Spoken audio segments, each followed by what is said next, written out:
नमस्कार दोस्तों, geography with Prakash Vishnu YouTube channel के अंदर आपका स्वागत है। तो दोस्तों, कल से हमने ये शुरू किया था कि राजस्थान के भौतिक भागों को पढ़ना शुरू किया था और कल हमने वन और वनस्पति पढ़ा था और वनों के प्रकार पढ़े थे। और आज हम पढ़ने जा रहे हैं राजस्थान की जलवायु। अब जलवायु के आधार पर राजस्थान को 3 ऋतुओं के अंदर बांटा गया है। ऐसा करके आज हमारा टॉपिक रहेगा। तो सबसे पहले, अगर आपको वीडियो अच्छे लग रहे हैं तो मेरे यूट्यूब चैनल को सब्सक्राइब कर दीजिए, बेल आइकन भी दबा दीजिए ताकि नोटिफिकेशन आपको सबसे पहले मिले। अब अपन सीधे अपनी क्लास के ऊपर चलते हैं। तो दोस्तों, राजस्थान की ऋतुओं एवं जलवायु के आधार पर राज्य को 3 प्रमुख ऋतुओं में बांटा गया है। तो दोस्तों, जो सबसे पहली ऋतु है वो ग्रीष्म ऋतु है, दूसरी आपके वर्षा ऋतु है, तीसरी शीत ऋतु है। वैसे ऋतुएं बहुत सारी होती है, लेकिन हमारे राजस्थान के अंदर प्रमुख रूप से 3 ऋतुएं ही काम आती हैं।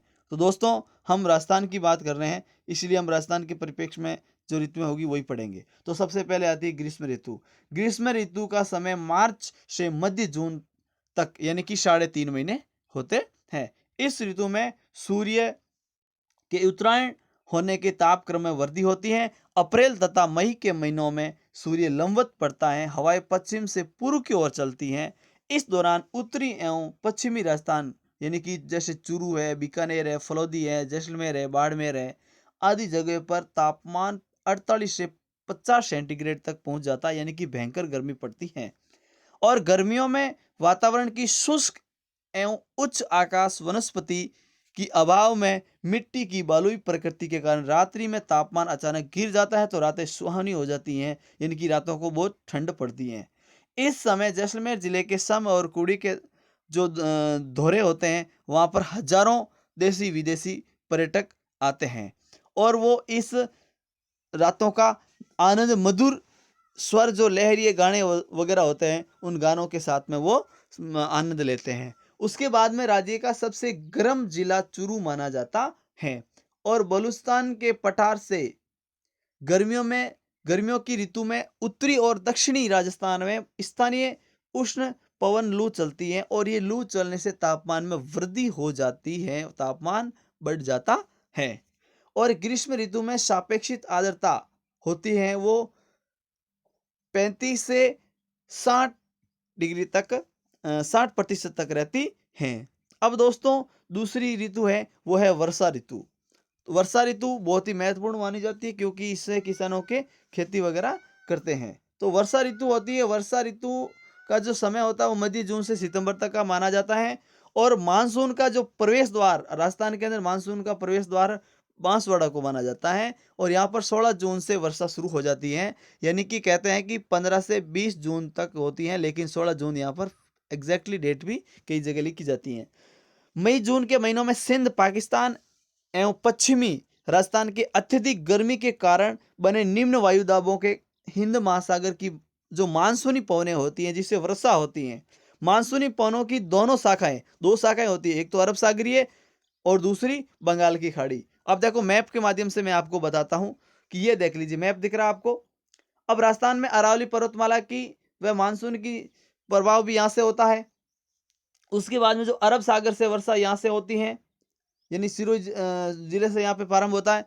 और यहाँ पर जो दक्षिणी भाग है, यहाँ पर जैसे कोटा है, बांसवाड़ा है आदि जगह से, तो ये मानसून का प्रवेश द्वार, यानी कि ऐसे यहाँ दोनों तरफ से मानसून राजस्थान के अंदर प्रवेश करता है। अब आगे चलते हैं कि राजस्थान के अंदर औसतन वर्षा कम होती है। अब ये औसत वर्षा कम क्यों होती है, इसके क्या कारण है? तो मित्रों, ग्रीष्म काल में मानसून की 2 शाखाएं होती हैं जो राजस्थान में पहुंचती हैं। इसमें से नमी की मात्रा बहुत कम होती है, यानी कि नमी कम होती है।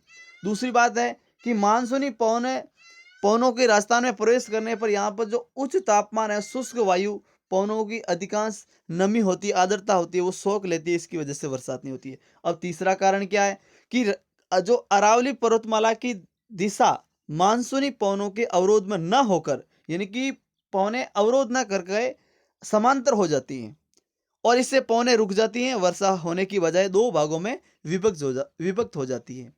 यानी कि एक ही जगह होनी चाहिए, वो अलग अलग 2 भागों में डिवाइड हो जाती है। जब 2 भागों में डिवाइड हो जाती है तो वर्षा कम हो जाती है।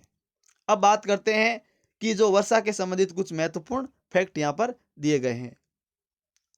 अब इन फैक्टों के अंदर राजस्थान में वर्षा के वितरण को बहुत भिन्नता पाई जाती है, यानी कहीं पर वर्षा ज़्यादा होती है तो कहीं पर वर्षा कम हो जाती है। अधिकांश वर्षा जून से सितंबर के मध्य होती है और आबू पर्वत सिरोही में सर्वाधिक वर्षा 150 सेंटीग्रेड तक होती है, सबसे अधिक। और जो पूरे राजस्थान के अंदर जो औसत वर्षा होती है वो 52.20 सेंटीमीटर तक होती है और अजमेर जिले में औसत वर्षा के लगभग समान, यानी कि जितना हमारा औसत है 52.20 वो उतना ही अजमेर में होता है लगभग। और 50 सेंटीमीटर की जो सम वर्षा रेखा जो राज्य को दो भागों में विभक्त करती है, इस रेखा के दक्षिण पूर्व में अधिक वर्षा होती है और राज्य में सर्वाधिक वर्षा वाले जिले झालावाड़ है, जहाँ पर 100 सेंटीमीटर तक होती हैं और बांसवाड़ा के अंदर 90 सेंटीमीटर तक होती हैं। और राज्य का जो सुदूर दूर पश्चिमी राजस्थान है, और इस पश्चिमी राजस्थान के अंदर सबसे कम वर्षा होती है और वो कम वर्षा वाले जिले हैं बाड़मेर, जैसलमेर, बीकानेर। यहाँ पर वार्षिक वर्षा का लगभग यानी कि बहुत ही कम, यानी कि 25 सेंटीमीटर तक की होती हैं और जैसलमेर में सबसे ही कम, जैसलमेर में सिर्फ 15 सेंटीमीटर वर्षा होती है। और न्यूनतम आर्द्रता वाला जिला बीकानेर माना जाता है। और वार्षिक वर्षा के परिवर्तनशील मरुस्थली एक प्रमुख इसका लक्षण है और राज्य में सर्वाधिक वर्षा जुलाई से अगस्त तक, यानी कि पूरे महीने दोनों महीनों में लगभग 60% वर्षा होती है और बाकी के महीनों में सिर्फ 40% वर्षा होती है। अब आती है तीसरी ऋतु हमारी शीत ऋतु। अब अपन शीत ऋतु यानी सर्दी की बात करते हैं तो सर्दी का आगमन राजस्थान के अंदर जो अक्टूबर से फरवरी के मध्य माना जाता है और अक्टूबर से मध्य दिसंबर तक का जो समय होता है वो मानसून प्रत्यावर्तन का समय भी माना जाता है। जब मानसून का लौटने का समय होता है, मानसून वापस लौट जाता है। मानसून प्रत्यावर्तन के काल में राज्य की 10% वर्षा होती है। इस दौरान हवाएं शांत, हल्की और परिवर्तनशील होती हैं और शीतकाल में उत्तर पश्चिम हवाएं और पश्चिमी विक्षोभों से राज्य के उत्तरी एवं पश्चिमी भागों में हल्की वर्षा होती है और उसको स्थानीय जो भाषा होती है उसमें उसको माउट भी कहा जाता है। इसका जो उद्गम स्थल है वो भूमध्य सागर है। तो दोस्तों एक ये जो पश्चिमी विभक्स होता है, जैसे अभी भी आज भी देखो कल भी देखो मौसम में बहुत सारा चेंजेज आ गया एकदम। अब जैसे गर्मी पड़नी चाहिए उसकी वजह पे थोड़ा एकदम ठंड हो गया। तो देखो दोस्तों ये पश्चिमी विभक्सों के कारण ऐसा होता है। आगे देखो जनवरी के माह में माउंट आबू में औसत न्यून जो तापमान है वो न्यूनतम हो जाता है। न्यूनतम यहाँ पर वो 150 नहीं है, ये 0 है, ऊपर डिग्री है इसका, तो वो 15 डिग्री सेंटीग्रेड तक रहता है। और राज्य में आर्द्रता सबसे कम अप्रैल और सबसे अधिक है वो अगस्त महीने में होती है। और राज्य में हवाएं प्राय पश्चिम से दक्षिण पूर्व की तरफ चलती हैं। और सर्दियों में हिमालय से आने वाले हिमताप जैसे हिमाचल प्रदेश, पंजाब, हरियाणा आदि राज्यों को पार करके जो तेज ठंडी हवाएं चलती हैं उसको शीतलहर भी कहते हैं। और राज्य में सबसे तेज हवाएं जून के महीने में चलती हैं और सबसे धीमी नवंबर के महीने में चलती हैं। राज्य में वायु की अधिकतम गति है वो 140 किलोमीटर प्रति घंटे मानी जाती है। अब राज्य के पूर्वी और दक्षिणी और पूर्वी भागों में जून जुलाई के महीनों में आने वाले तूफानों को वज्र तूफान कहा जाता है। तो देखो इस तूफान का नाम यानी कि वज्र तूफान कहा जाता है। कब?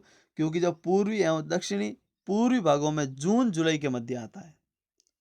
राज्य में सर्वाधिक वज्र तूफान झालावाड़, जयपुर जिलों में आता है। तो 45 औसतन 45 प्रतिवर्ष। कोटा और अजमेर के अंदर आपके 35 और जोधपुर में 25, बाड़मेर और बीकानेर में 10 वज्र तूफान औसतन आते हैं। अब इसके बाद में हमने कुछ महत्वपूर्ण प्रश्न बनाए हैं। अब उन महत्वपूर्ण प्रश्नों के बारे में बात कर। देश में पानी की सर्वाधिक कमी किस राज्य में है? सीधी सी बात है, सर्वाधिक कमी राजस्थान में है। थार के मरुस्थल में औसत वार्षिक तापांतर कितना रहता है? तो औसत तापांतर है वो 22 डिग्री सेंटीग्रेड तक सेल्सियस तक रहता है। और राजस्थान में सर्वाधिक औसत वार्षिक वर्षा कहाँ होती है? माउंट आबू में होती है 150 डिग्री सेंटीग्रेड तक, सेंटीमीटर तक सॉरी। और राजस्थान की जलवायु का प्रमुख लक्षण क्या है? राजस्थान की जलवायु का प्रमुख लक्षण है तापक्रम में अधिक अंतर दृष्टिगत होता है।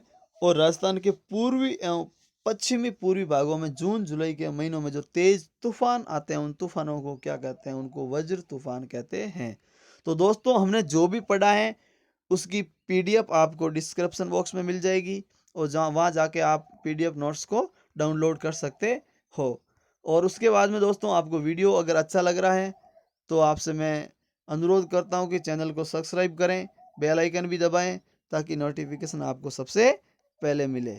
धन्यवाद।